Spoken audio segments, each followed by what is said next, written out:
শহীদ রাষ্ট্রপতি জিয়াউর রহমানের ৪৪তম শাহাদাত বার্ষিকী উপলক্ষে তার স্মৃতিবিজড়িত কক্সবাজারের পিএমখালী পাতলী খালে মৎস্যপণা অবমুক্ত ও স্থানীয় মৎস্য চাষীদের মাঝে পোনা বিতরণ করা হয়। উক্ত কর্মসূচিতে প্রধান অতিথি হিসেবে উপস্থিত ছিলেন বিএনপির জাতীয় নির্বাহী কমিটির মৎস্যজীবী বিষয়ক সম্পাদক ও সাবেক সংসদ সদস্য জননেতা আলহাজ লুৎফুর রহমান কাজল। তিনি বলেন, ১৯৭৯ সালে শহীদ জিয়ার দূরদর্শী নেতৃত্বে দেশের খাদ্য ঘাটতি মোকাবেলায় যেসব উদ্যোগ গ্রহণ করা হয়েছিল তার মধ্যে অন্যতম ছিল সেচ সুবিধা নিশ্চিত করতে স্বেচ্ছাশ্রমে খাল খনন কর্মসূচি।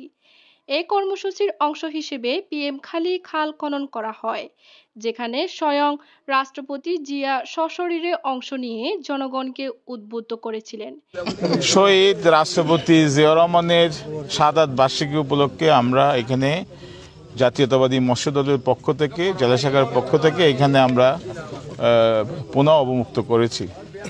এই পাতলী খালটা শহীদ রাষ্ট্রপতি জিয়াউর রহমানের স্মৃতি বিজড়িত। তিনি এখানে এসেছেন প্রায় ৫ কিলোমিটারের মতো, তার আমলেই এখানে খনন কার্য হয়েছে।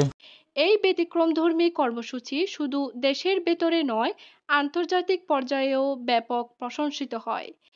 এই পোনা অবমুক্তকরণ কর্মসূচির মাধ্যমে আমরা শহীদ জিয়ার উন্নয়ন দর্শনের প্রতি শ্রদ্ধা জানাচ্ছি এবং দেশের মৎস্য সম্পদ বৃদ্ধির লক্ষ্য তার আদর্শে অনুপ্রাণিত হয়ে এগিয়ে যেতে অঙ্গীকার করছি।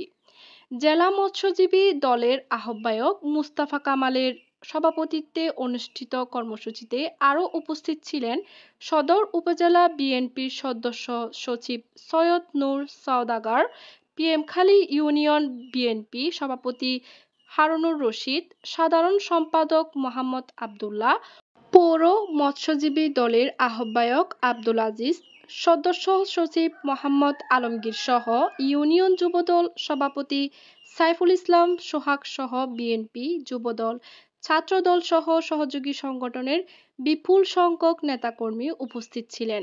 ইয়াসমিন আক্তার মাহিয়া, আরএন কক্স মিডিয়া, কক্সবাজার।